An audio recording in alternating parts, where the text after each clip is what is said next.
Yes, we have 11 participants right now. 13. So people are coming in. Yes. Oh, okay, I see.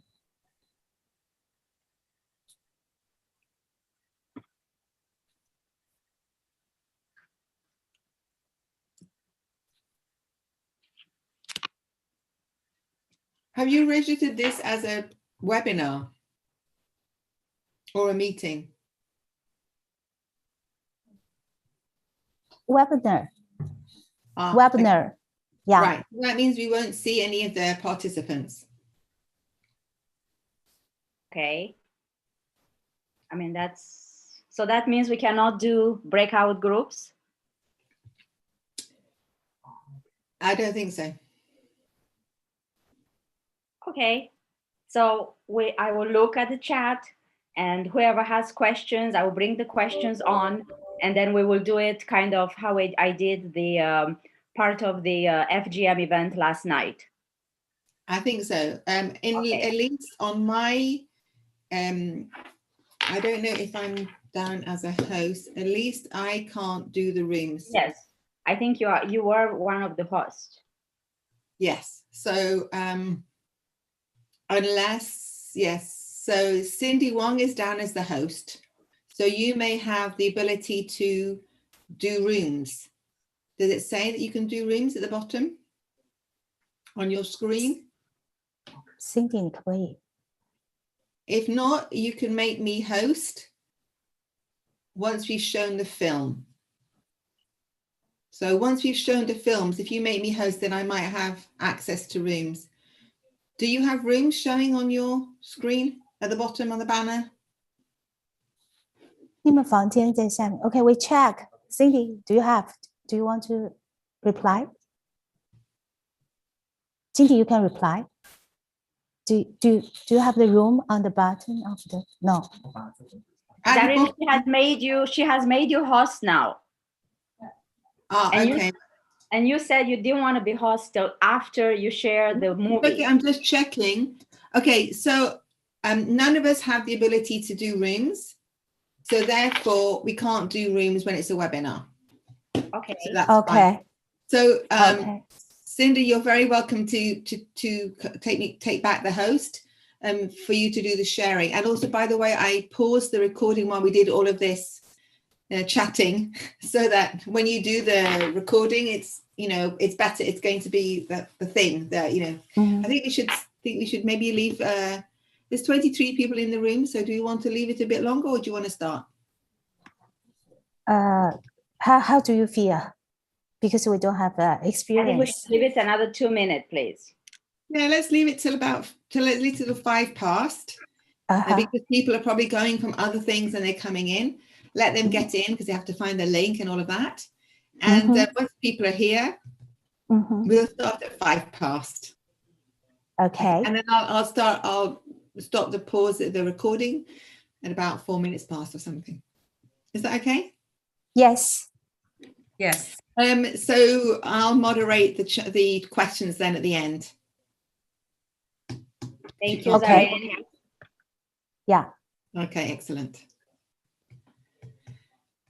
Well, enjoy, everybody. Thank you.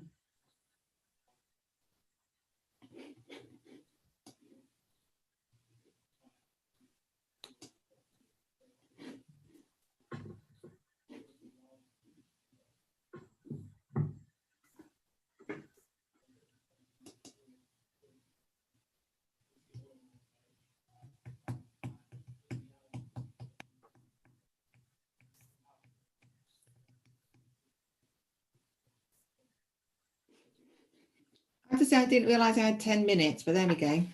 I was just very briefly introducing. So do you want, I'll do the bios then for the 10 minutes. Okay.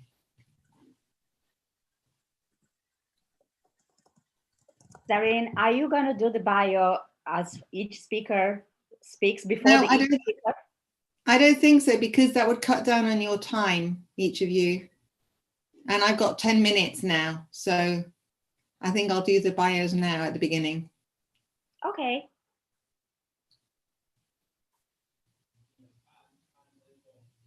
And Ms. Shu, I forgot Yes. to ask you, do you have someone who is going to keep the time, or did you want me to ask Lucy?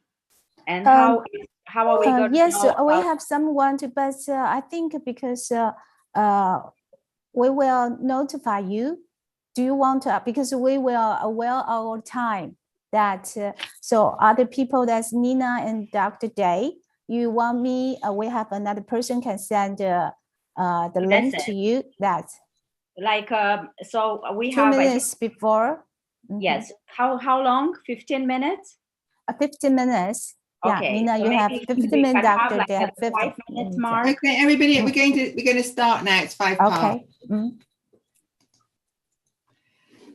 So good morning, good afternoon, good evening, everybody. Thank you so much for joining this event. We know that CSW is super full in an ordinary year, and this year it's even worse because we're all on virtual, and so people aren't giving themselves any time in between events. They're just kind of dashing from one thing to another, screen hopping and grabbing their cups of tea as they can in between, as I have just now. So thank you very much for choosing to attend this event. We're very glad that you're with us. We all know that gender-based violence against women and girls is a pandemic. And what the COVID-19 has shown us is that it has exacerbated existing inequalities. And so what's brought to the fore for most people, well, not for us who are involved in it, that violence against women and girls is what they call the shadow pandemic. I would prefer us to use the dual pandemic. It was there before COVID, and unfortunately, it looks like it's going to be there after COVID. So what we're constantly trying to do at CSW particularly is to look for innovative ways to prevent violence against women and girls. And that's what we hope this event will look at. And we look forward to hearing from our panelists so that we can hear from them ways in which they think that we can stop gender-based violence or prevent it or reduce it. And I'm sure that's something that all of you are going to be interested in. So please do share your thoughts in the chat, and we're going to be looking at them throughout the event. And at the end of the event, we'll be able to look at those comments that you've made or the questions you put forward to put to our speakers. So just briefly to go through the program right now. So after my introduction, we'll have a film about the Taiwan Center to Stop Violence Against Women and Girls. And then we will have Wang, who is going to be speaking, and then Dr. Nina Smart, and then Cindy, and then we'll share another video. Thelma is going to be speaking next, and then we'll have a bit of a summary, and then it'll be time for your questions. So so please do note your questions to share with us at the end of the session. Just to give you a little brief update on our speakers. So Shulo is the Secretary General of the Taiwan Coalition Against Violence. She obtained her law degree in university in Dallas, and she was the first person of the Committee of Law Assistance for Victims of the Modern Women's Foundation. She's been working in legislative reform since the 1980s. And she's really looking forward to increasing conviction rates and protecting the victims and changing attitudes, especially in terms of how rape is defined. Cindy Wang is the community project executive of the Taiwan Coalition Against Violence. And she focuses, and they're focusing on elderly protection and to empower grassroots communities. She leads a youth team, and they really try to empower communities and link resources, especially in terms of economic empowerments and building capacities. Thelma Day is Dr. Thelma Gray. She is an educator and has worked in the field of education for 4 decades. So we know that you started very young, Thelma. Her commitment to education has provided support to thousands of community college students, as well as those who are secondary students who really want to enter a college education.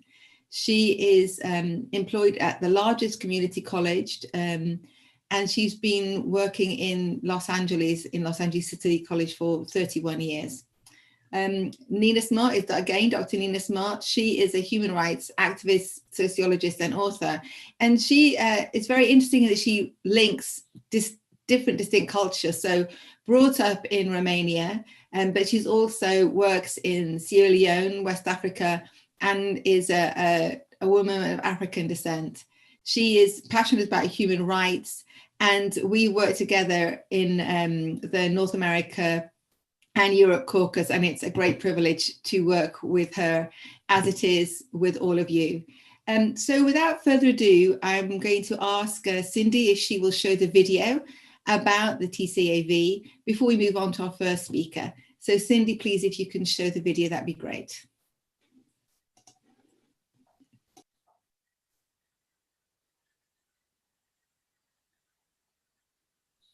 Do we have sound?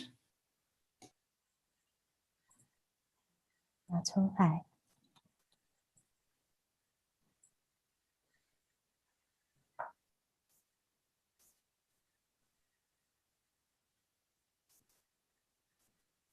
Everyone can live safely on Earth and be free from all the violence, stigmas, and stereotypes. In Taiwan, 1 in 4 women has been threatened by gender-based violence, GBV, in their lifetime. The reported domestic violence cases is as high as over 130,000 cases in a year. Over 10,000 sexual assaults are reported each year, in addition to about 1,000 sexual harassment complaints per year. Initiatives for combating gender-based violence in Taiwan had already started in 1988. Many women's groups launched victims' protection projects at that time, and some legislation concerning gender-based violence was established within a decade. The Taiwan Coalition Against Violence, TCAV, was founded in 2004 and is the first coalition in Taiwan. Our goal is to prevent and eradicate GBV through many initiatives, including the Owlish Special Hotline, judicial advocacy, media communications, community prevention, and an elderly care system. We try to eliminate any harms and discrimination that is caused by gender inequality. TCAV is utilizing an ecological model of prevention and protection, just like planting trees, where the ideology takes root and grows protection for victims. We dedicate ourselves to strengthening the professional collaboration network and aim to eliminate all prejudices from the justice system and advocate for the criminal justice system to adopt a trauma-informed approach to prevent secondary harm. TCAV is an intersection cross-profession organization that you can trust. We unite social policy, law, mental health, education, law enforcement, and the medical system, and work on eliminating all forms of gender-based violence. We also challenge myths and discrimination in media culture to rebuild a culture that supports victims and raises awareness of gender sensitivity. Now, we also work with communities to stop gender-based violence from a prevention perspective. TCAV established Empowering Team for Elderly Care Stations. By means of consultation and demonstration, we successfully introduced the philosophies of CEDAW and SDGs into communities. We empower local groups and advance actions in communities. TCAV believes that only if communities are strengthened will society become more friendly. Dignity, advocacy, collaboration. TCAV continuously shaping social change. Speak up for the vulnerable. Time is up.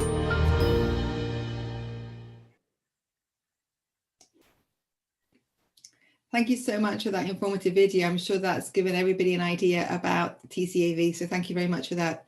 Xuan Lau, the floor is yours. Thanks. Yeah. Thank you very much, Zareen. It's really our honor to have you as moderator. So good evening, good afternoon, and good morning. It's really honor for Taiwan Coalition Against Violence to host this event.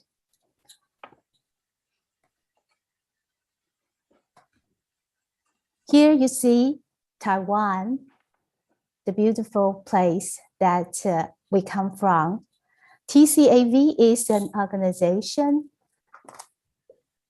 You see in the video that we are alliance of 35 individual expert members and 39 non-governmental organizations working diverse issues including domestic violence, sexual assault, and sex harassment, child protection, victim protection, and so on.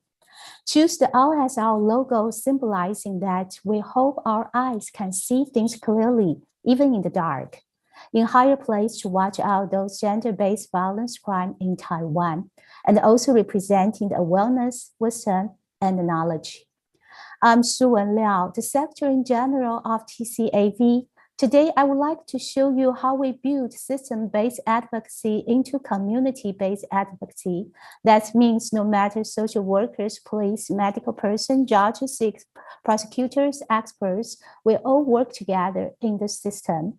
And community-based advocacy, we bring our know-how of gender-based violence to help people recognize the elements, just as the daily life supply. Everybody needs to recognize them as we need food.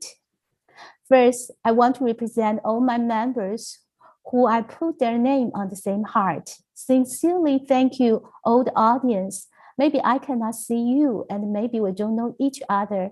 However, I believe we have the same heart, same tears for all victims, and the same goal, same wish. The wish that is gender equality and elimination of all forms of violence against women. We come a long way to arrive here, and we still have a long way to go, but we are in the right path. We only just need to run fast and hold more people to join the road. We need to help everybody to know the vision, the goal, then we can make change. Mission of elimination of gender-based violence is possible. We can create happiness for all people. How can we be successful for not leaving anyone behind? The first key issue in Taiwan, we feel that we need cooperation or collaboration with each other. Together is better. Just as the geo work, together, eventually we can have a flywheel effect. Therefore, in Taiwan, TCAV encouraged collaboration of the Protection Network and held the Protection Network Award, the Promise and Action, until now already 8 years, Taiwan best practice in this field. In the beginning, probably the police, prosecutors, social workers, they don't work with each other. Now, even they were the same team, close, keep the same ideology, that is victim-centered policy. I wish I have more time can share the story that our system, how to protect victims. Unfortunately, time is so limited. We only can give you a rough idea that we dedicate our work to strengthen the professional network collaborations and wish that all the bias in the system can be eliminated. Victim trauma can be understood and the secondary traumas can be avoided. When we see Taiwan's NGOs' efforts have already almost 30 years passed the related law, including Sexual Crime Offense Prevention Act and Domestic Prevention Act and Sexual Harassment Prevention Act, almost 20 years. Even for sexual offense, we are adapting the mandatory reporting system. TCAV feel we need to set up the platform for dialogue among partners from several Asian areas.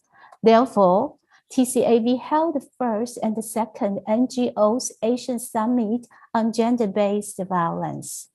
Gather NGOs and actors from across the globe to discuss legal frameworks and preventative strategies. These two events respectively held in 2016-2018. We present our state of work and invited the survivors to the platform for their voice to be heard. And the TCAV and Hong Kong University will hold the third Asian Summit in this summer. We hope to see you in the region meeting in June. In order to accomplish our goal, we need to do more things. as taking an ecological model of preventing and protection, just like planting trees for rooting the ideology and growing the protection for the victim. TCAV has many initiatives, like with special hotline, people can make complaints with supervise our system. Like with judicial advocacy for gender sensitivity, victim center, and the trauma-informed approach, just like you see in the video. Also, media communication. We are trying to rewrite this report from sensational report to change the culture and attitude. Yes, we need a lot of communication with the media. We try to negotiate with them based on our 6 guiding principles. First, don't blame the survivors. The second, provide survivors voice, express opinions, and link the resources. The third, challenge myths and stereotypes. Fourth, raise awareness of gender respect. Fifth, put cases in a broader domestic and international environment. Sixth, suggest positive actions.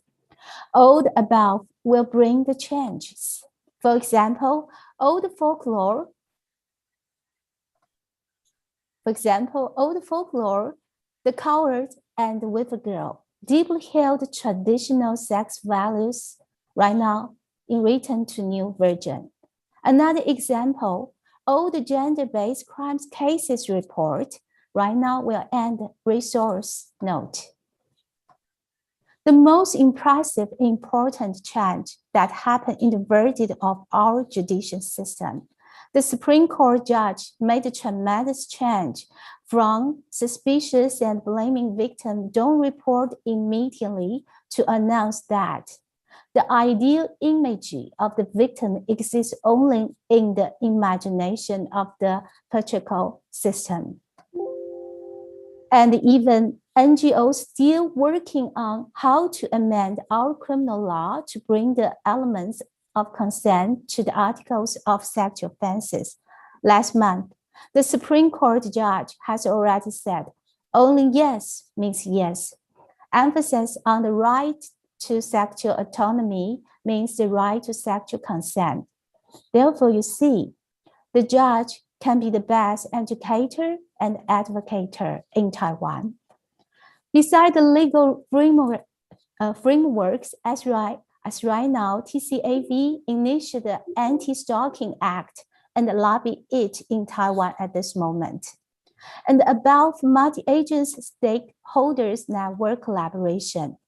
Ending gender-based violence is everyone's responsibility. As the former UN Secretary General said, if you want to succeed, the new agenda cannot remain exclusive domain of institution and government. It must be embraced by people. Therefore, 3 years ago, we decided directly to reach the local communities. Together, the system advocacy and the community advocacy together. We try to integrate our know-how, SDGs, and the risk factor for violence to approach the grassroots communities. So we choose the community's elder care station, where people come there to have food together and located everywhere in Taiwan. By the implementation of 5I, information, interaction, interdisciplinary, inclusion, innovation, we build a youth-led team to work with community elder care stations. In the beginning, the first year, we have difficulty in discussing with elders directly about the gender-based violence. People don't recognize violence and don't want to talk yet. In order to gain their trust, we start from assisting them to strengthen their ability as our team empower the communities. Then recently, we can provide more detailed special courses as the following I'm going to talk. Engage youth in cooperation with others. We extend the system-based advocacy to community-based advocacy and turn SDGs from global vision into local action. What is elder community care centers and how our young team work with them? My colleague Cindy will introduce you the details later. Connecting with SDGs and Generation Equality Forum, we attempt to create bottom-up movement from grassroots communities and ultimately change public attitude, culture, and social norms. You see, we're all under the same sky, stand on the same earth, all are owing to pursue the happiness and the well-being for life. Just because we have difference in races or difference in gender, then stereotypes comes out. All the bias, stigma, and discrimination appears, rule our life and hurt other people. Tcav usually teamwork with the elder community care stations. We're trying to make young people and elders into oneness, spark the global and the local conversation among generations, and most important, into oneness means we need to have unity of thought, take consistent action, and dedication to learning. Then what the thing we need to have unity of thought, consistent action, and dedication to learning? Tcav start with 5 topics into our special courses, as you seen today event on our main vision. That's number 1, social reform. We need to change the public attitude and the stigma and stereotype. Number 2, health for all. The mental health is so important. Number 3, gender-based violence prevention. And then next, families and elders' demand will link the resources. And finally, economic justice. The special courses we work with new Taipei city government. We have set up the name that's sustainable life and well-being, happiness, creator, or teacher. I don't know whether it makes sense to you when I translate to English name, but we want to express we all need to walk on the SDG inclusive and broaden road. 3 companies will have my teacher as a Chinese proverb saying. So we all can learn from each other. And more important, we need to create happiness, well-being to ourselves and others that benefit all the people. As I mentioned before, Taiwan has already passed related law more than 20 years, and adopting mandatory reporting system, we still face many problems and obstacles for people still silent about these matters or blame the victim or not aware of the root cause of gender-based violence and not examine the stigma and stereotype. How we free from the stigma and stereotype, we need to change public attitude, not only to give some knowledge courses about gender equality enough, but really bring to their life everyday life, to practice how we see, how we hear, how we speak, and react for those matters.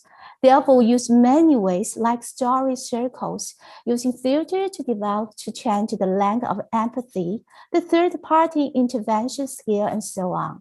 For example, through an immersive interactive theater series, a letter from a man who suffered in his marriage, we take turns imagine ourselves portraying different characters. By looking into the case this way, we deepen the above theme knowledge more and expanding our influence, which will eventually catalyze collective action easily. Most important, we all need to develop empathy when it comes to walking in others' shoes. The most difficult part is how we make our topic to be embraced by people, how we arouse more people to join the community support system. The ice-breaking skill is very important. Often upon hearing issues return sexual violence, the public may turn a deaf ear or react as indifferent silence or simply just shame the victim. It's our hope to bring change through community and network deepening. If we can build upon basic knowledge and spread them to the community, by doing so, our love can be more powerful, turn into action, and various stigma and stereotypes, and reach the localization of a global indicator at a wider level. Many ice-breaking skills, as the dance therapy, drama class, group active, language is not the only way to show friendliness. Sometimes actions speak louder than words. A metaphorical lessons of pulling strings and waving. You will see in the next video today, showing how a community functions best when participants can thrive as a whole. Through collective decision and collaborative practice, we can build up a win-win model for the community. Finally, I want to show my conclusion as we design our posters. Eye of Taiwan and the Future, as she stands for ongoing hope, with the writing on the logo of TCV, showing the math and action together by information, interaction, interdisciplinary, inclusion, and innovation. We hope to build anti-violence projects spread out like the branches of a tree. The poster with white backdrop is shown pink flower flooring, representing every life deserves the chance to blossom. We choose purple for next poster because purple is a symbol against gender-based violence. We hope love can be more powerful and by building capacity of community to prevent violence. We sincerely hope to see the world become safer, a friendly place for all, free from any form of violence, stigma, and stereotype. Finally, I want to thank all of you. Thanks our moderator, our speakers. Let's we work together in the future. Thanks, yeah. Thank you so much for that. Certainly the concept of the oneness of humanity is so important, because unless we recognize that we are one human race on one planet, how can we solve any of the problems that face us? And the world is so interconnected that it's only by working together and sharing our common humanity and building on that can we really achieve any kind of substantive change. So thank you so much for that. Our next speaker is Dr. Nina Smart, and I should have said in my introduction that she's an expert on FGM, on female genital mutilation, or as some prefer to call it, female genital cutting. So Nina, the floor is yours.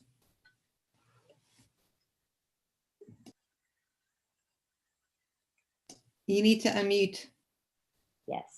Thank you so much, Zareen, for the introduction. And thank you to Taiwan Coalition Against Violence for having me here. Sheshe, I'm really happy to be here again. I will be addressing the change of attitudes by looking at female genital mutilation as a human rights violation. Can you see my screen? Okay.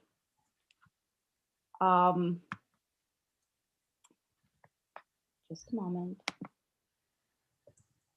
FGM, or female genital mutilation, is a traditional harmful practice that is perpetuated on women and girls, and it is a gross violation of human rights, and also an extreme form of gender-based violence.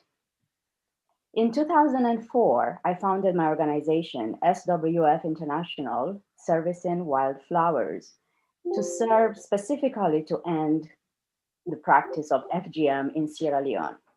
I'm also a Soroptimist, and Soroptimist International is a global volunteer movement with a network of 72,000 club members in 121 countries. We as Soroptimists advocates for human rights and gender equality. Soroptimist is the global voice for women. Each biennium, the SI president chooses an international appeal funded with donations by all our members.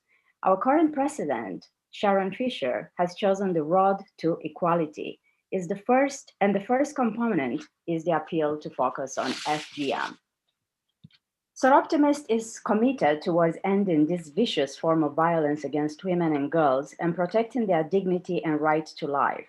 And FGM is therefore one of the themes of Road to Equality. The Soroptimist 6 is the first project on the road of equality and has been launched with global media campaign to end the practice of FGM. But I would like to first address what this practice means. More than 200 million women and girls that are alive today have undergone the practice of FGM around the world. FGM means the cutting of all or part of the female genitalia for non-medical reason and has no health benefits. FGM can cause severe physical and health issues such as pain, bleeding, and complications during childbirth, as well as lifelong psychological harm. Sometimes FGM kills women. Lockdown during the COVID-19 pandemic has exacerbated the cases of FGM, as girls are forced to stay at home and do not have access to law enforcement and health care.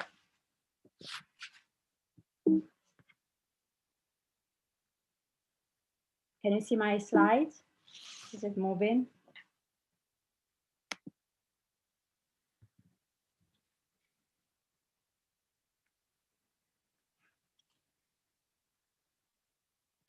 I'm very excited to share with you news about a human rights violation that is very important and it affects millions of women around the world. 我今天想跟大家分享一下有关于严重违反人权的问题，特别是影响到全世界数百万的妇女同胞。I talk about the harmful traditional practice of female genital mutilation, commonly known as FGM. 我今天会跟大家分享一个字叫做 FGM， 就是所谓的女性的割礼，就是女性的阴道的割礼。And so optimist is very involved in our work. 这个其实在国际上呢有很多的不同的公约，包括在1995年在北京举行的第4届的国际妇女大会里我们有做了一个北京宣言及行动的纲领。那特别是在明年就2020年的 CEDAW 有关于消除对妇女一切形式歧视公约的。We are very proud to be part of Orange the World. 我也非常的骄傲，我们能够参与这个曙光日的活动。And to stand firmly against violent practices and especially to end violence against women and girls. So thank you to everyone today who participated, and we really encourage everyone starting November 25th to December 10th, when it's actually the day of our SI President's appeal, to wear orange so we can really show it. And I will check from Los Angeles what Taiwan's campaign is going to be and how it's going to impact all of us. Together as optimists and as people of the world, we can stop female genital mutilation. 因为透过国际男性交流协会，我们各位姐妹以及国际上各个组织、各个朋友，我们可以一起来终止这个女性的割礼。Thank you very much. 谢谢大家的聆听。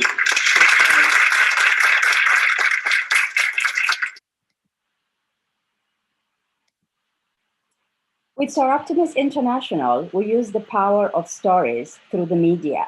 We use the three-pronged approach: awareness, advocacy, and action.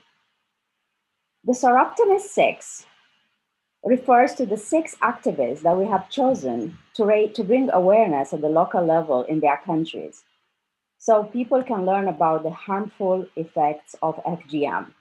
Soroptimist International has partnered with Global Media Campaign to support work in 5 African countries: Nigeria, the Gambia, Sierra Leone, Kenya, and Somalia. The activists use television and radio time, as well as social media, to engage with members of the community and increase awareness of the harmful effects of female genital mutilation. During the ongoing COVID-19 pandemic, the activists have used the above forms of media to spread awareness about and curtail instances of FGM. Also, women in senior ranks in the society have been included in the sensitization efforts. In Sierra Leone, FGM is a form of life. The practice is performed as an initiation ceremony for the girls who will then become part of the secret society. This mask you see on the slide is the Sunday mask worn by the woman who does the cutting. There are 3 S's I like to refer to when I speak about FGM in Sierra Leone: secrets, from secret society; sexuality, is which they're trying to control; and my favorite part, which is solution. Using the power of the story, I share my story of how I narrowly escaped FGM in my book, Wildflower, the true story of a Romanian girl in Africa. Breaking the silence on FGM, it is the first and most important step. Advocating for human rights of girls and women and being the voice of the voiceless to help end gender-based violence is very important. I also encourage international support for local activists to end FGM, such as Soroptimist International, Los Angeles City College, and also, of course, Taiwan Coalition Against Violence. In 2019, November, I had a wonderful opportunity to visit Taiwan as part of a World Conference on Women's Shelters. One of the projects that my organization has supported since 2004 has been the Safe House in one of the safe houses, the only safe house in Sierra Leone. And interesting enough, one of the Soroptimist 6, that is Rugiatu Touré, she is also the same person who has founded the Safe House. So everything has come together in a circle. The approach that we use to change attitudes is intergenerational talks, using and speaking and engaging with traditional and religious leaders. A very important step is involving men and boys in the process of ending the practice, as well as women leaders in secret society. And how we work to change attitudes is, of course, through sharing stories. You see an image here of my books at the Taiwan Coalition Against Violence in Kaohsiung at the conference I mentioned. Also having community engagement, trusting the local activists, like we trust Rugiatu Touré for us Soroptimists, that they are best qualified to take action at the local level.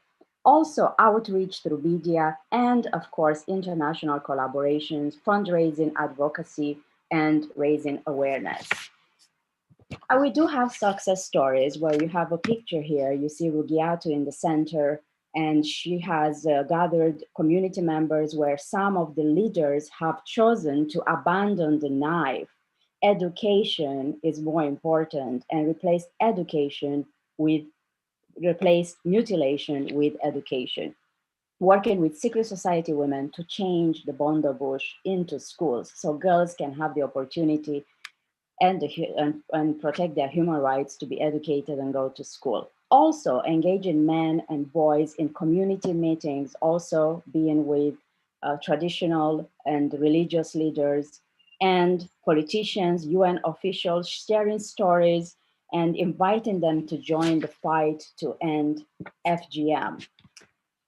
Women leaders are very important. Economic empowerment of women cannot be avoided when we deal with changing norms and having attitude changes when we are referring to female genital mutilation. Also working with parliamentarian women, the one you see in the picture, MP Marie Jallo in Kamakuye, northeastern Sierra Leone. And also, of course, working with local activists and being able to trust them so they can continue their work. And I would like to share one short video. To announce that as part of our SI President's appeal, FGM is one of the projects that our new President, Sharon Fisher, will be concentrating on. 就像我们在刚刚讲的，我们的南京交流协会的这个理事长他所倡议的终止割礼的活动，以及我们新的这个理事长薛仁呢，他有着持续的会致力于终止割礼的这个活动。Starting on December 10, which is our SI President's Appeal Day, we're encouraging all Soroptimist clubs to make donations towards the President's Appeal. 通过今年12月10号，我们会有一个所谓的 Soroptimists from around the world work to end FGM and protect girls' human rights, so these beautiful girls can continue their education and live free of harm. I would like to thank everyone for listening to the presentation and for being here today. Sheshe, thank you. And remember, education, not mutilation. Thank you. Thank you so much, Nina. I think there's some common themes coming through now, which is about the need for community engagement and the use of the media and the use of stories. And what I'm hoping that Cindy is going to be able to talk to us now is the amazing work that she's been doing. I think it's 140 elderly centers that you're working with, and the intergenerational work between the youth empowerment and the elder work. And I think that we had some introduction from the original film and from Shu and Lao, but Cindy, maybe you can tell us more. The floor is yours. Maybe we can stop sharing the screen, Nina, so that we can see Cindy. I'm trying to stop sharing the screen. Can you just kick me out of the screen?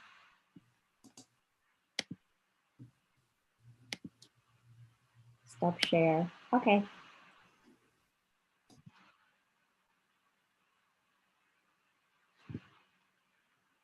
Cindy, you need to unmute. Hey. It's okay now. We can hear you now. It's okay. Yeah. Okay. Hi, hello, I'm Cindy, and thanks to Nina's brilliant sharing. It is important to change the public's attitude, and we need to cooperate with the community and convey kindness to the world. I'm the Community Project Executive of Taiwan Coalition Against Violence, and I lead a young team to empower communities, link resources, and build capacity of communities in order to prevent violence. Today, I'm going to share how we take the know-how into the elderly community care stations. And the following video is the highlight of my topic today and what TCAV wishes to convey to the public. Let's watch it.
Stop silence, stop disregard, and stop victim blaming, and no more lack of empathy. We need to change the public's attitude.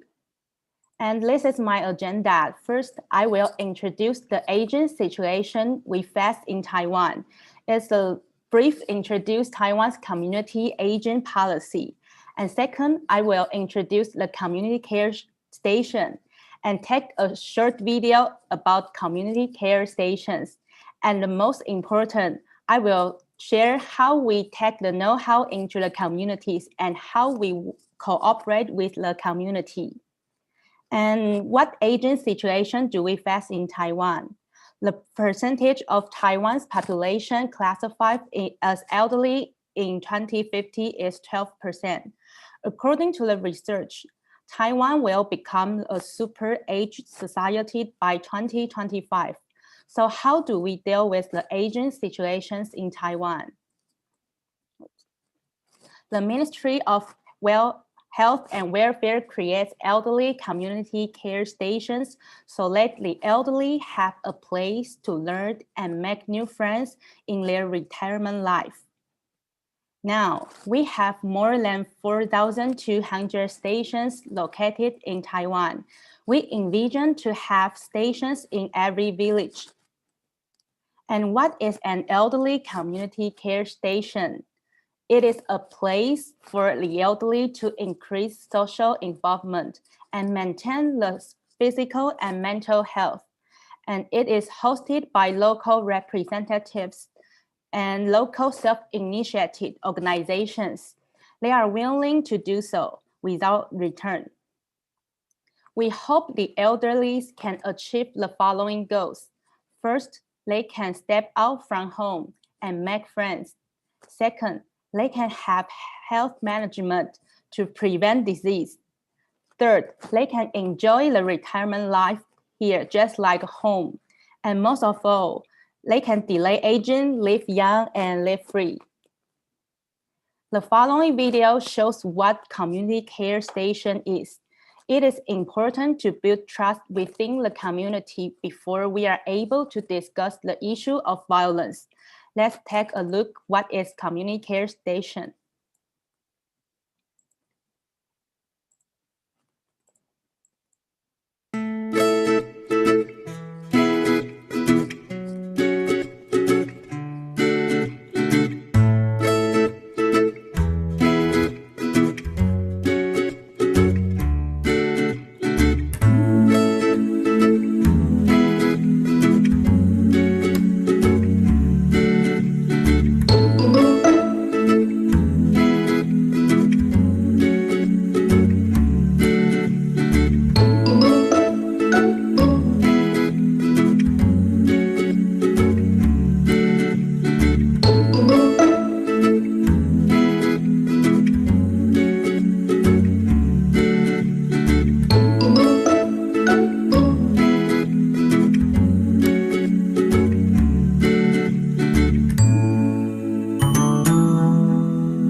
And not only having meals together, they can do physical and mental health and like do exercise and board games, handicraft, karaoke, and do some health event. Each station will design their own activities. We also have friendly volunteer visits. If an elderly lives alone, our caring, friendly visiting volunteers usually meet with them for companionship and conversation once a week for 1 to 2 hours. They may also take the elderly out for coffee, walks, or help with a few errands. Not only volunteer visit, but also offer virtually via home or social media, such as WhatsApp, WeChat, or Facebook. However, according to the research in Taiwan, the reported cases of elderly abuse is about less than 1,000 of the elderly population. We found that while the population of the elderly are increasing, the reported cases of violence against elders decreased. So we are trying to find out if there are any unreported cases in the community. And what's more than 80% of people in charge of community care stations are over 50 years old. The issue of violence prevention and long-term care need more young participants. Therefore, our team of community empowerment is born. There are 5 members in our team. We majored in different departments, and I lead the team to link resources, hold empowerment workshops, and build capacity of communities to prevent violence. Our team currently assists 140 elderly community care stations in New Taipei City by giving customized advices and holding resources connection empowerment workshops. It is important to build trust within the community before we are able to discuss the issue of violence. They may feel it is not related to them, and someone once called me liar and claimed to have never heard of any violence cases in their life. And the other local representative said to me, ours is a safe and happy community. There are no violent cases in our community. Therefore, first, we need to give customized advice in regard to the community care stations to the key person, such as the local representatives. And we also hope we can make intergenerational learning and co-creations with the community. To make each community stronger, we classify 3 levels of empowerment so that we can ensure they are willing to build capacity of their community. Firstly, we facilitate communities as administrative consultants and give some customized advices on managing their community. We visit community once a month, discuss any problem they may have, figure out the solution, and give assistance and suggestions depending on their needs. It's the best way to establish the relationship between the community and us. And if one of the team members can solve the solution for the community, our team will have a meeting to figure out the best solution for the community care stations together. And next, we aim to prevent violence within the community. Then they would need more knowledge and training. Therefore, we connect the resources and hold empowerment workshops to empower them.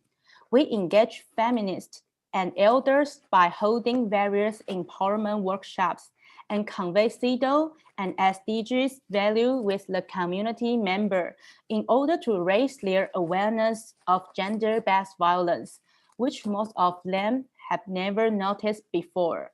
We want to change public's thought and attitude. And what we do, there are 5 points. And number 1, link violence prevention to courses. We link violence prevention and gender equality issue in the courses, such as the man cooks for the woman on Mother's Day. They notice that cooking is not only the duty for the woman. And the left picture, handicraft courses for everyone. Not only women can do the handicraft, but men can also enjoy handicraft works and be friendly and respect to migrant workers. For example, when they eating meals together in the community care stations, they can prepare halal food for the migrant workers. We want to build a friendly environment community for everyone. And number 2, empowerment workshop. After we build the trust within the community, they are willing and proactively trying to learn about violence prevention. Therefore, we introduce SDGs and CEDAW in the course to raise awareness and sensitivity of elder abuse. And we intensify skills of companionship and conversation between the elders and the volunteers. And number 3, family happiness tree. Tcav creates the family happiness tree through interaction game where all participants from different communities discuss how to distribute the resources for the families and understand how important resource connection is. The community members shared that through the discussion during this game, they not only learn from the other community participants, but also correct more and more resource information that have never been noticed before. And number 4, trauma-informed knowledge. The intention of trauma-informed is to provide support service in a way that is accessible and appropriate to those who may have experienced trauma. The girl on the slide said that, thanks to the trauma-informed course, now I can be more empathetic to those who are facing different moods. Taiwan Coalition Against Violence wants to change communal stereotype to emphasize respect and appropriately respond to the effect of trauma at all levels in the community. The last, green dot bystander intervention is an educational approach that aims to prevent violence with the help of bystanders. Practice problem-solving skills when facing violence. There are 3 skills, we call them 3D. The first D is direct. You can stop the violence or quarrel. And the second D is directing the responsibility to others. You can call the police or seek other government resources. And the last D is distraction. Create a distraction to diffuse a potentially dangerous situation. You can pretend to ask for directions or upon hearing quarrel from your neighbor. You can pretend to borrow salt from them to interrupt them. It is encouraged that if every bystander did a bit more, then our community or even the society will be more friendly and happy. And finally, after empowerment workshop, we expect it will raise their awareness of gender-based violence and elder abuse protection to achieve SDG 5 and 16. We expect to link violence prevention with the community and automatically create community support network and really make intergenerational learning and co-creation. Thank you. Thank you so much, Cindy. So there wasn't another film on top of that. You showed all the films that you wanted to show, right? Yeah, okay. There isn't another film to show, is there? No. Okay, great. I mean, we saw many films, so they were very inspiring films. So thank you very much for that. So we're going to now turn to Dr. Thelma Day. I'm sure you're going to be able to add a great deal to what we've already heard and built on the inspiration that we've had so far, looking particularly from your experience as an educationalist. So please, Thelma, the floor is yours.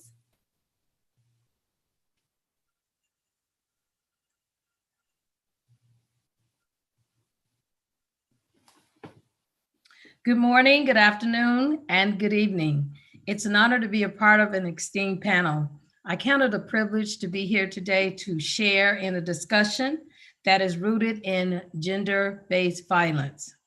While we're discussing gender-based violence on a global stage, we in the United States, California, Los Angeles City College are wrapping our arms around our colleagues who are really struggling because of the recent killings of our Asian American and Pacific Islanders in Atlanta, Georgia. So on Friday of this week, the college is going to have a special town hall meeting to create a brave space so these colleagues can have an opportunity to feel our arms of support. They will be dialoguing and coming up with outcomes, soliciting support from the community so that they can get through this challenging time. Education, especially higher education, in my profession, has been long identified as an important arena for addressing the problem and promoting gender equality. Higher education can be used as a platform for capacity building to address violence against women. So what is capacity building? When we think of women and girls empowerment, capacity building is very important. In the context of women and girls, capacity building is the key towards integration of genders into society. Capacity building, by definition, is the education, elevation, and infrastructural support that allows human economies to scale. Sustainable Development Goal 5 centers on women and girls as a metric of overall country development. SDG 5 aims to curb any barriers that prevent women and girls from participating in and performing fully in global economies. Furthermore, SDG 5 is an indicator that ties women and girls' empowerment to the overall elevation of a society. So why focus on capacity? There's evidence to support that society wins when women win. Let's look at 3 factors: entrepreneurship, education, sound policy. Under entrepreneurship, globally, women own 36% of small businesses, and that's still growing.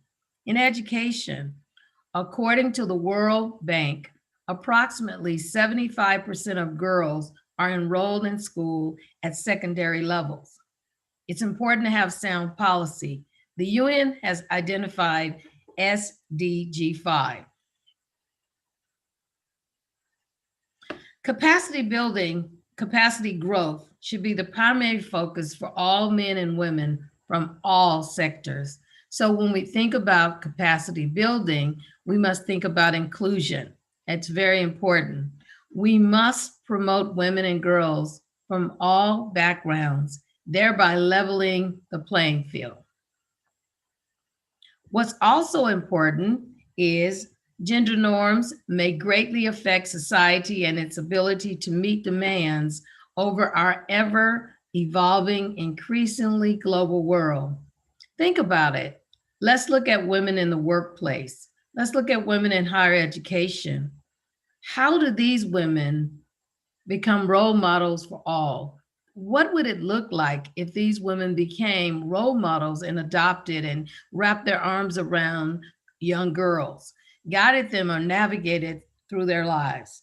Also noted is capacity building supports a pipeline that may identify female societal leaders.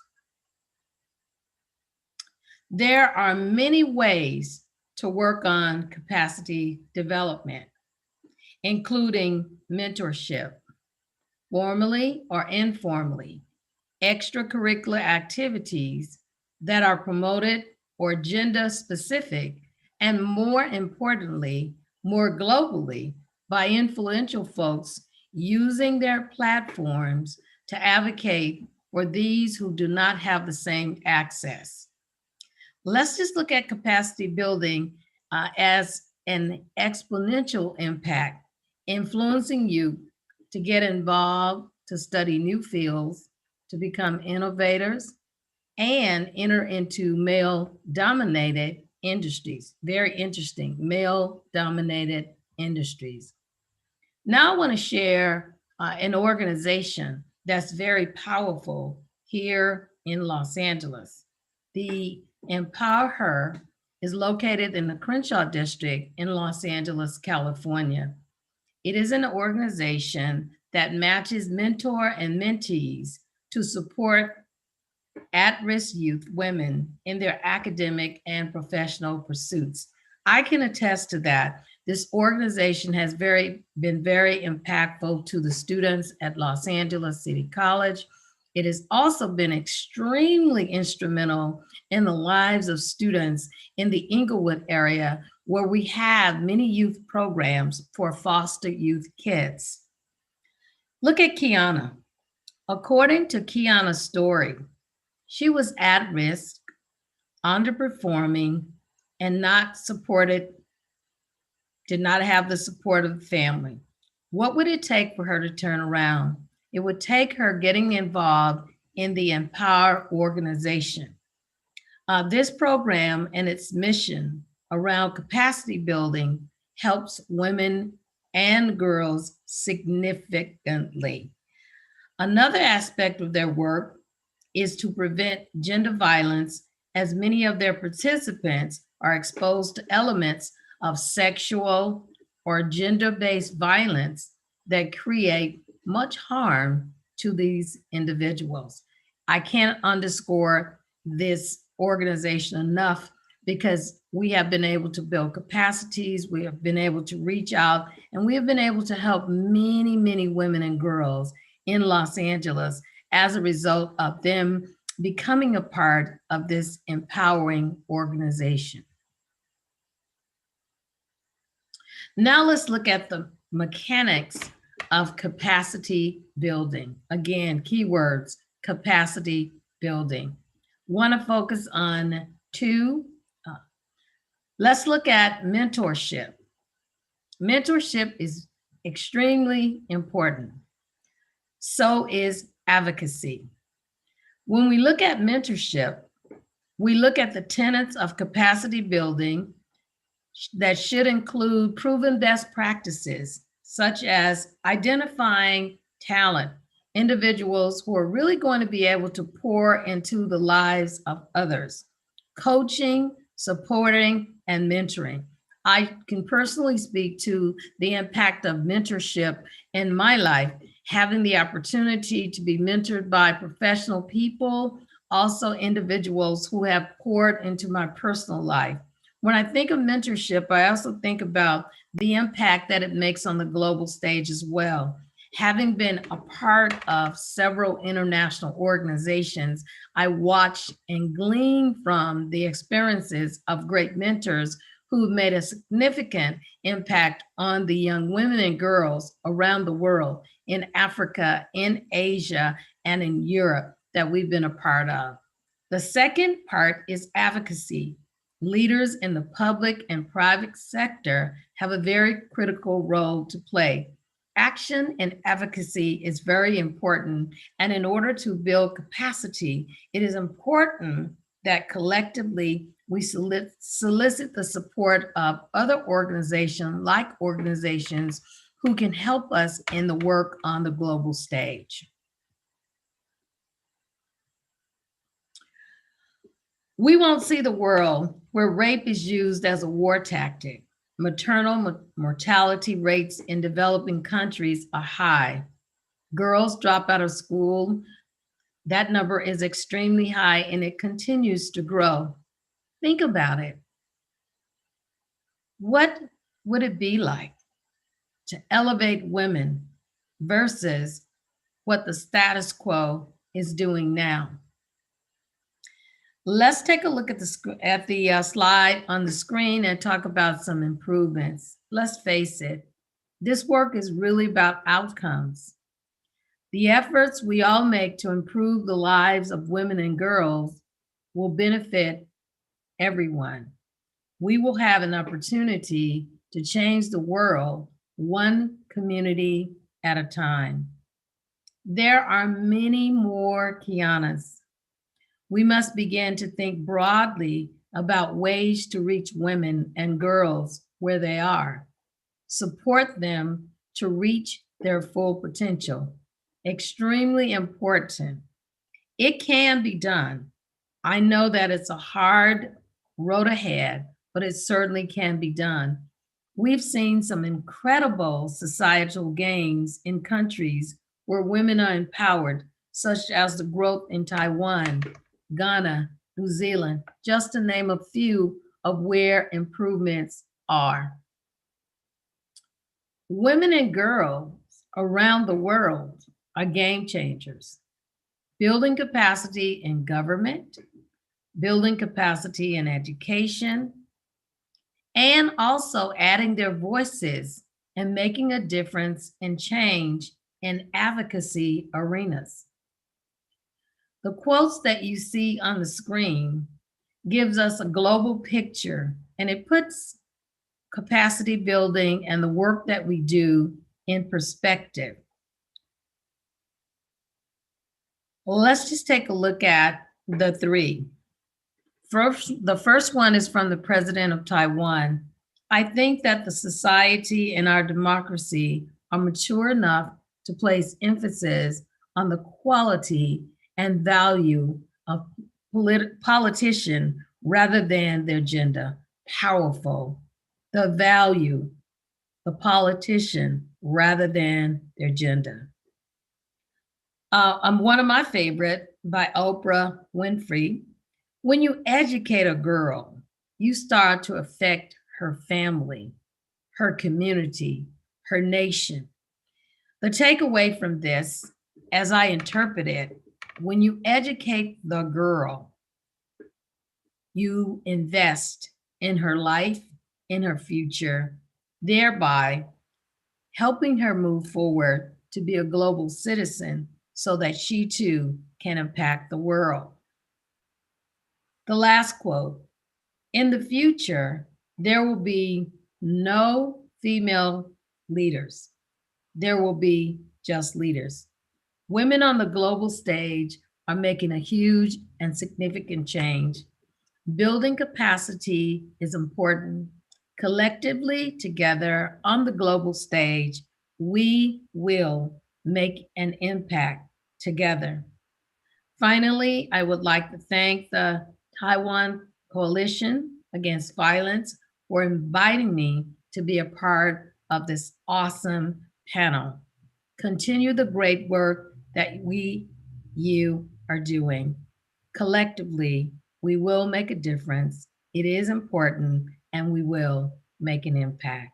Thank you. Thank you so much. I think all of us are very concerned about capacity building, but you're certainly able to put a lot in a nutshell, especially I think the quotes at the end are something that all of us can align ourselves to and resonate with. I've just been asked to give some kind of summary really of the points that have been made in order to facilitate your questions and the answers that we're going to the questions that we're going to take from the chat and share with the speakers. So I hope I'll just do this very briefly. I'm sure you've all been taking your own notes and have been very touched by different elements of the presentation. So I hope I won't take too long to do this, but it seems that there are some issues that have come throughout the presentations. One thing that hit me very much was the idea of oneness that Shu spoke about at the beginning, and also Cindy talked about too, which is that we're one humanity. We need to have one vision. We're on one path, and all of us as sisters, we're all working in this together, aren't we? And the intersectionality of the different abuses that women experience, but also if we want to change the world, and a lot of the language that Cindy and Shu used was about happiness and about creating a better society. And isn't that something that we're all after? We're all after a peaceful and prosperous world for all to experience. And we live in a world where all of that is possible. There are no problems on the planet that cannot be amended. What is lacking is a political will. And sometimes I think in civil society, we too maybe fall into habits of this dysfunctional world. And sometimes I think we maybe take on masculine characteristics, which are territorial. And actually what we need to do is really link to our feminine side and look for a different way of doing things, to a way. And again, in your presentation, you mentioned empathy and this ability to touch the heart. So that's something that we have to definitely link into so that we make sure that we are reaching out to each other using our hearts, our minds, and our souls.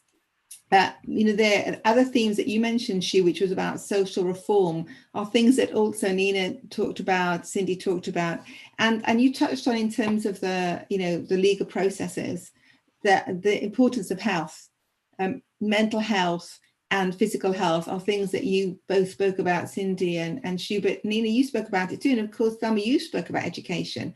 So we need to be looking at different kinds of educational systems. And then there's this idea of prevention. So I think, Nina, you mentioned that too, how important it is to change societal attitudes, change societal norms so that we have a society of impunity. I mean, not impunity, no impunity for perpetrators, that we have zero tolerance, that we live in a society where it's completely unacceptable for any kind of violence against any person. And then this idea of generational links. So Thelma, you were talking about the importance of mentors and leaders and role models for young people. and Nina, you were talking about the importance of, education, and again, you talked about working with the community leaders and the older women in secret societies and the community leaders and male community leaders and so on. And of course, the project that Cindy was talking about most, which is about this youth team who are going into the elder centers and working with those 150 centers to change them. So the idea of intergenerational work is so important.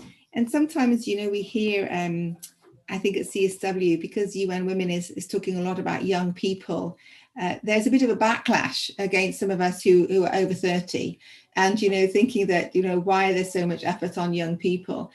But really, there's got to be this intergenerational approach that older women have wisdom and experience, but can maybe be a bit set in our ways.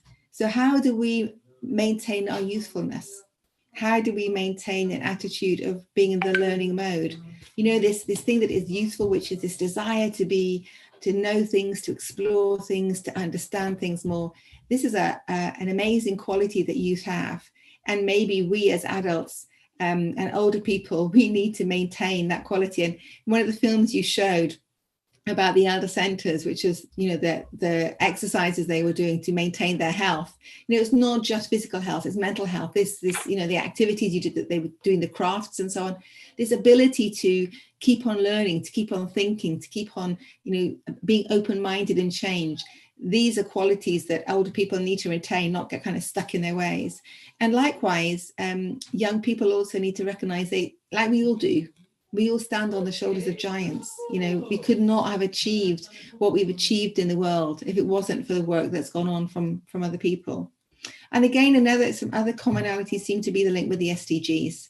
The Sustainable Development Goals have been a huge move forward from the Millennium Development Goals. So we've seen a shift from 2000 to 2015, and now 2015 to 2030. We have the Sustainable Development Goals. And although we concentrate on Goal 5, which is about empowerment of women and girls, there are, among all the other 16 SDGs, gendered targets.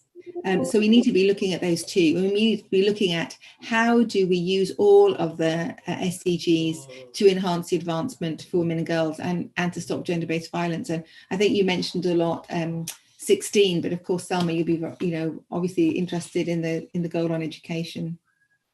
So maybe there's this, this idea of changing attitudes too. I think, Shu, you were talking about changing the idea of blaming the victim, changing stereotypes, changing stigmatization, changing public attitudes, and that includes changing attitudes to rape. And it's something that in the UK there's been a social media storm about because of Sarah Everard, who was walking home and she was kidnapped and by a serving police officer. That's really shocked the UK. But this is and there've been a lot of marches about reclaiming the night, reclaiming the roads, that this idea that it shouldn't be that somehow, women have to be responsible for where do they go at night. A lot of young women were talking about how it's just so much part of their psyche. What am I wearing? Where am I going? Am I in a safe place? Have I got my keys in my hand so that I can punch if necessary? Have I got a spray ready? Have I got an umbrella spray? Who is that walking behind me? Am I on my own? What will I do? These kind of thoughts that people have all the time about how do they stay safe. That's not the society we want, is it? We don't want a society where it's the onus is on the women and the girls to think about how can they stay safe. It's on a society which does not allow rape at all and does not accept it and does not accept any kind of violence against people. And I think, Nina, you mentioned how gender-based violence has increased in lockdown, and that's obviously something that we're very much aware of, that all types of violence against women has increased under lockdown for a number of reasons. Lack of access to support, increased mental health issues, that if there's any mental health issues or dysfunctionalities in relationships, they're exacerbated in terms of lockdown. But also you talked about community engagement, which is something that again has been something that Thelma mentioned through mentorship and also this idea of engaging with community leaders. And I think you mentioned a particular project, it was Empower Her. So that's, a community project that's kind of really made a difference. Another thing that I think that came out from what you said, so Cindy, you use it a lot because you use videos and you use stories, and Shu, you were talking about even the posters. What was the meaning behind the posters? You know, what is the metaphors that you were using? And Nina, you spoke about in the books, and you use films too, and Thelma, you talked about it too. So this idea of using the arts, using creativity, using inspiration, finding ways of getting across ideas in a creative way. And we know that art and access to beauty and attraction to beauty is a quality of the soul. So it's something that every human being feels. And there's this capacity within each one of us to respond to creativity.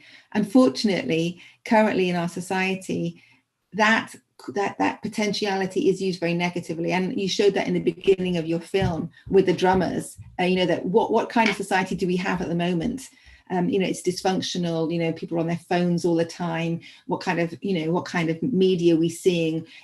Constantly having this idea of the commodification of the human body and the sexualization of the women's body, that somehow our bodies are there as, they're for male use. Constantly, this is the idea that's been shown. So these seem to be some of the themes that came out from from your presentation. I think, Cindy, you also mentioned the idea of demographics. That there's the aging population that you have in Taiwan, and of course in many parts of the world. It's very interesting that there is, depending where you go in the world, the demographic is so different. So in some parts of the world you have an aging population, and in other parts of the world, especially in post-conflict countries, you have a younger population. I think in Iraq over 60% of the population is under 30.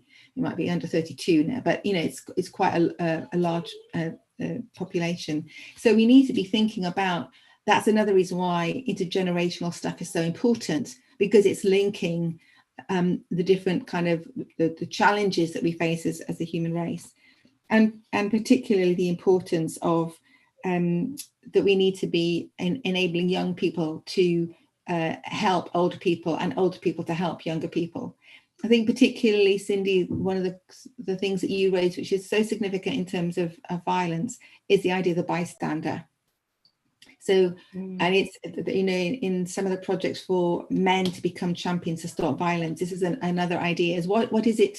Isn't it manly to stand out against violence, to call to account? It's not manly. It's not it's not a good example of masculinity to beat somebody up. It's a good example of masculinity to call it out. And if you see it happening, to do something. So like you suggested, go and get some sugar or soap, or, go and do something to try to stop a negative situation. How many of us are there who, being in a flat or something, and we've heard something going on through the walls and done nothing about it? Or how many times have we seen something on a bus or in the street and we just pass by and don't do anything about it? So this idea that, why don't we just build a society where we as a society say, enough is enough. We don't want to see, we don't want to hear, we don't want to observe, we don't want to be part of a society that allows any type of violence to take place. So I think that those are mostly some of the concepts that seem to have come through the different presentations that we've had. But maybe what we can do, Nina, is pass over to you and for you to share any questions that have come out of the chat. So please, over to you, Nina. Thank you. There was a question in the beginning about addressed to the Taiwan Coalition Against Violence, specifically trauma-informed approach. They wanted to know, what benefits have you seen from it? I do know that Cindy eventually addressed some of it, and you had very good slides, but if there is anything else that you may want to add to that.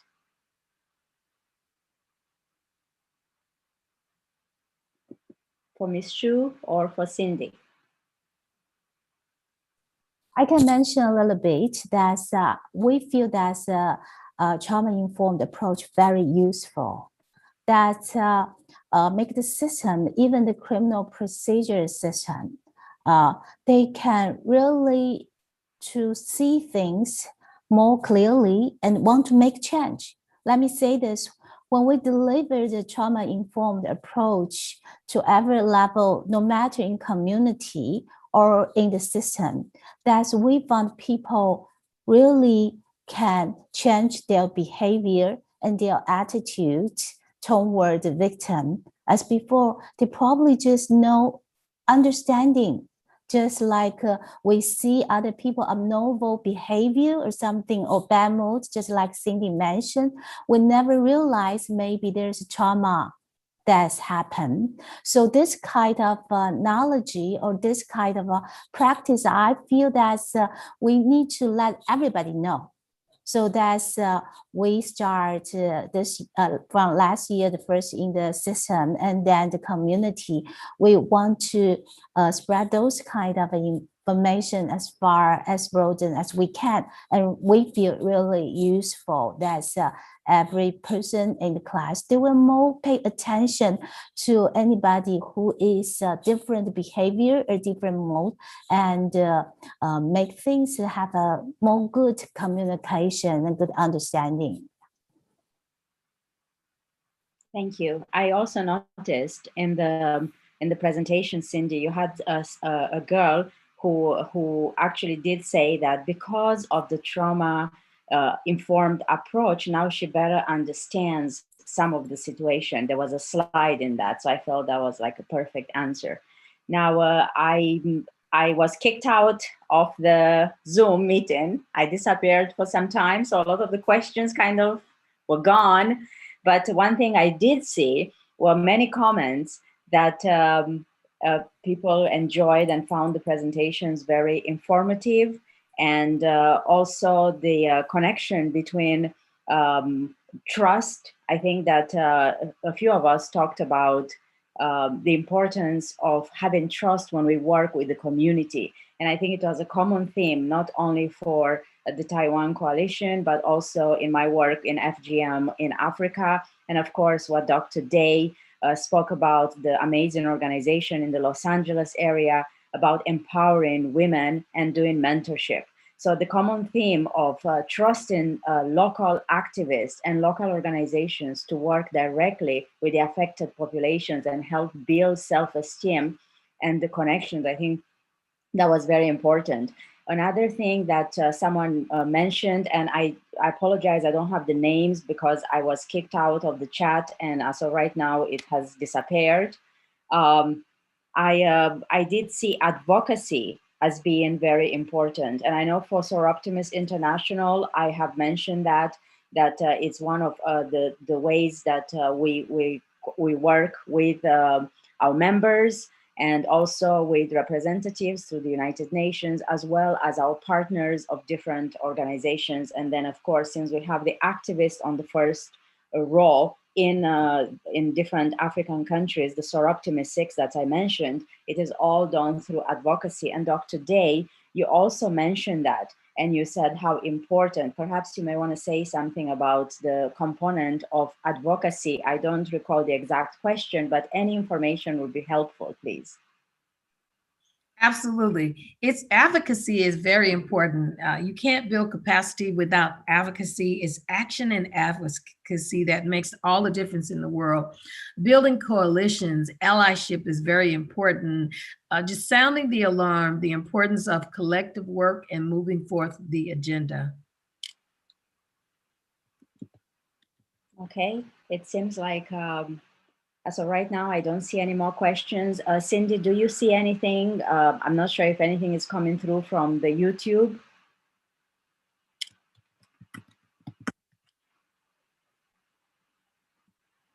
Cindy, do you see anything? Do we have any more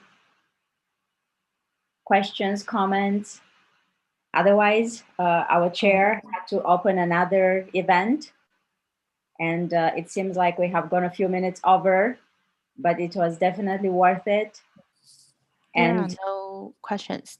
Okay, Cindy, thank you. I would like to conclude, and perhaps everyone may want to say an ending thought, that I am very, very grateful to the Taiwan Coalition Against Violence for hosting this event, from bringing forth and showcasing some of our good practices and the work that we are doing to help change the norms and the attitudes to help end gender-based violence. And because I had a fantastic opportunity of visiting last year and knowing and visiting the center, I do know that you're doing great work. So I look forward to collaborating. As Dr. Day had said, it's all about us all working together, whether we're in the United States, in Taiwan, or of course in West Africa. So I would like to use this opportunity to thank everyone. And if you would like to say a closing remark before we disconnect. Very quickly, again, I would just like to thank the Taiwan Coalition for inviting me to be a part of this incredible panel. My closing remark is my mantra that I live by because of the humanitarian work that I do. And it is, we can no longer stand behind the historical monuments of injustice, but we must become a part of an active movement for social global humanitarian change. Thank you, Dr. Day. That is very powerful. And Ms. Xu, would you like to have a last few words, please? Okay, thank you so much for all of you that for the help, for the work together, and for the information sharing. I just behalf of the Taiwan Coalition Against Violence, thank you all of you. And we still continue on the path to end the violence against women. And I believe this is a mission possible. It's possible. Okay, so nice to hear from all of you, and here well, good night and thank you. Yeah. And we also want to thank Soroptimist International for co-sponsoring this event. And we will continue together. Thank you. Thanks. Yeah. Thank you. Bye. Bye-bye. Yeah. Bye-bye.